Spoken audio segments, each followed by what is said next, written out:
Hello everyone, मैं हूं advocate Rahul Mishra और आज की वीडियो में हम लोग ये समझने की कोशिश करेंगे कि अगर पत्नी पढ़ी लिखी है, एक्सपीरियंस है, जॉब कर चुकी है, वेल क्वालिफाइड है और वर्तमान में जॉब नहीं कर रही है, तो ऐसे में उसका मेंटेनेंस कैसे रोकेंगे आप। मैं आज आपको एक केस भी बताऊंगा, उसका जजमेंट का इस्तेमाल करते हुए आप ऐसी पढ़ी लिखी, well qualified, highly experience lady का मेंटेनेंस रुकवा सकते हैं और इस जजमेंट का सहारा लेके अपने आप को मुक्त कर सकते हैं।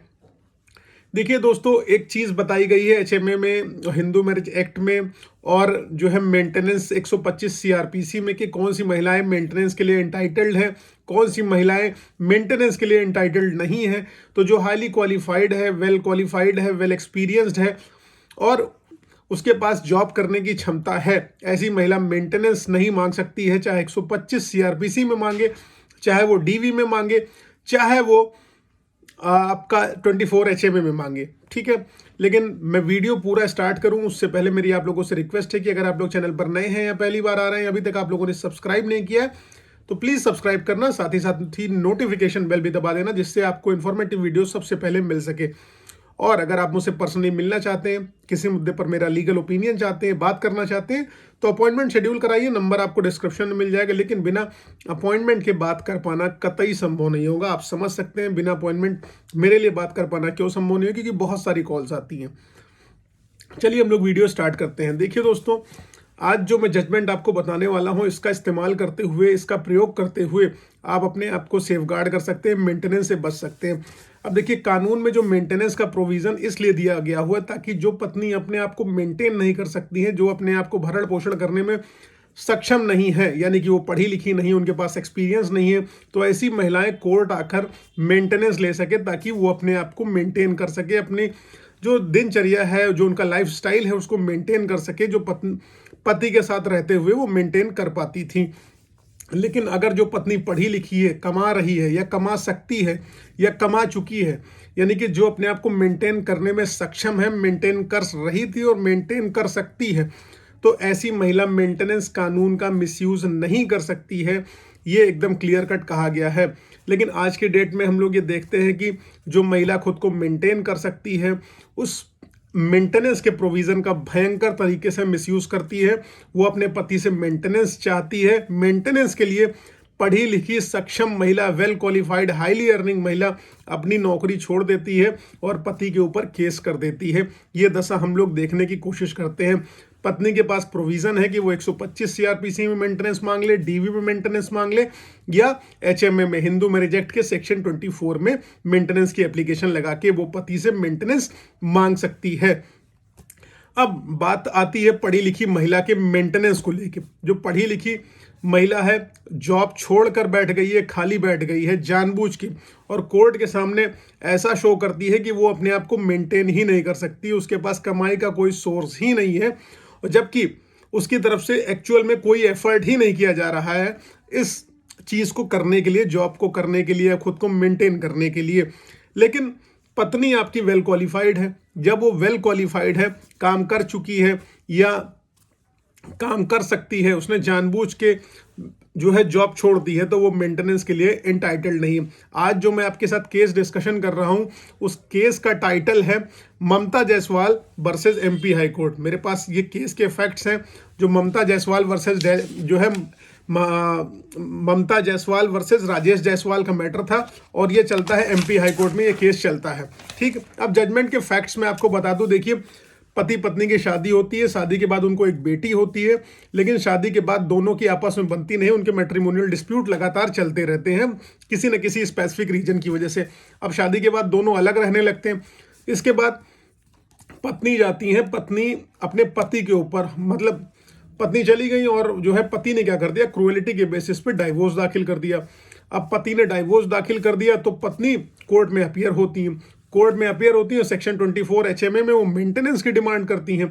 मेंटेनेंस उनका अलाउ भी हो जाता है। हालांकि पत्नी वेल क्वालिफाइड थी, उन्होंने पीजी कर रखी हुई थी, पीजी की, पोस्ट ग्रेजुएशन की उनके पास दो डिग्रियां थी, मास्टर्स की 2 डिग्री थी। मास्टर डिग्री के बेसिस पर पत्नी जॉब भी कर सकती थी। इन सब के बावजूद उसने सेक्शन 24 एचएमए में एप्लीकेशन दी और उसकी एप्लीकेशन अलाउ हो गई, उसको, माइनर बेटी को, और उसको मेंटेनेंस कोर्ट ने अलाउ कर दिया। अब यहां तक तो चीजें ठीक रही कि मेंटेनेंस दे दिया गया। अब साथ ही साथ पत्नी ने क्या किया, लिटिगेशन एक्सपेंसेस भी मांगे। अब ये लिटिगेशन एक्सपेंसेस क्या होते हैं, जो केस लड़ने का खर्चा होता है, पत्नी ने वो भी कोर्ट से मांगे। कोर्ट ने लिटिगेशन एक्सपेंसेस भी अलाउ कर दिए, क्योंकि पत्नी को दूसरे शहर से दूसरे शहर में केस लड़ने के लिए जाना पड़ता था। मतलब अब उसने ट्रैवल एक्सपेंसेस भी मांगे, कोर्ट ने ट्रैवल एक्सपेंसेस भी अलाउ कर दिया। अब पत्नी इतना कुछ लेने के बाद यही नहीं रुकी, क्योंकि वो वेल क्वालिफाइड थी, उसके पास बुद्धि थी, बौद्धिक स्तर बहुत तेज था, दिमाग बहुत तेज चलता था। अब यहीं पर नहीं रुकी, उसने एक प्रोविजन और खेलने की कोशिश करी। उसने एक एप्लीकेशन फैमिली कोर्ट में और मूव करी। उसने एप्लीकेशन में कहा कि मैं महिला हूं, मेरे को दूसरे शहर से यहां आने में प्रॉब्लम होती है, इसलिए मुझे जो है मेरे साथ एक व्यक्ति आता है, उस व्यक्ति के भी ट्रैवल एक्सपेंसेस चाहिए। इसकी एप्लीकेशन उन्होंने डाली। लेकिन फैमिली कोर्ट ने क्या करा कि ट्रैवल एक्सपेंसेस जो थर्ड पर्सन आ रहा है उसके साथ, उसके लिए मना कर दिया, डिनाई कर दिया उसका ट्रैवल एक्सपेंसेस। क्योंकि ये सब मैटर तो पति पत्नी के बीच का है, दूसरे आदमी को के एक्सपेंसेस पति आखिरकार क्यों उठाएगा। इसलिए फैमिली कोर्ट ने इसकी एप्लीकेशन को रिजेक्ट कर दिया। अब पत्नी क्या करती हैं कि हाई कोर्ट चली जाती हैं। यहां पर पत्नी हाई कोर्ट चली जाती हैं। पत्नी जब वो हाई कोर्ट मूव करने लगती हैं, जाती हैं और कोर्ट जाती हैं, यहां पर पति से एक भयंकर गलती हुई होती है, ब्लंडर हुई होती है। वो मैं आगे आपको वीडियो में बताऊंगा कि पति ने आखिरकार क्या गलती की थी, और वो गलती न करता तो उसको इतना भुगतना ना पड़ता। वो फर्दर मैं भी आगे आपको बताता हूं। देखिए, पत्नी यहां पर हाईकोर्ट जाती है। हाईकोर्ट में जाती है कि फैमिली कोर्ट ने जो है हमारे ट्रैवल एक्सपेंसेस को, जो मेरे साथ, क्योंकि मैं महिला हूं, मैं दूसरी जगह पर रहती हूं, मेरे साथ एक व्यक्ति आते हैं, ट्रैवल एक्सपेंसेस उनके चाहिए, और कोर्ट ने, जो फैमिली कोर्ट ने डिनाई कर दिया है देने से।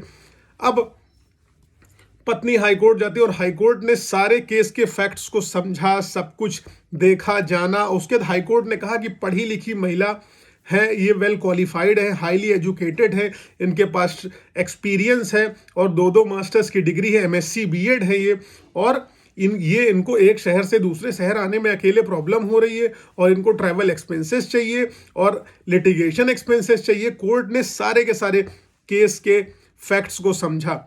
कोर्ट से पत्नी ने रिक्वेस्ट करी कि उसको ट्रैवल एक्सपेंसेस दिलाए जाएं, लेकिन यहां पर कोर्ट ने जो है क्या कर दिया, डिनाई कर दिया।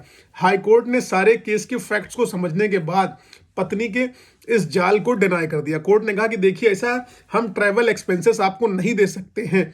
अब हाई कोर्ट का कहना था कि जब पत्नी जॉब कर रही थी, ठीक है, जॉब में थी, उसके पास एक्सपीरियंस था, और हाईकोर्ट इस चीज से हैरान था कि पत्नी के पास जॉब है, एक्सपीरियंस है, सब कुछ उसके पास है, तो अकेले कैसे ट्रैवल नहीं कर सकती है। इस चीज को लेकर हाईकोर्ट हैरान था। और हाईकोर्ट का कहना था कि एक महिला मैट्रिमोनियल केस लड़ रही है, ठीक है, उसके पास सफिशिएंट एक्सपीरियंस है, काम कर सकती है, काम कर चुकी है, लेकिन जानबूझ के काम छोड़कर बैठ नहीं सकती है।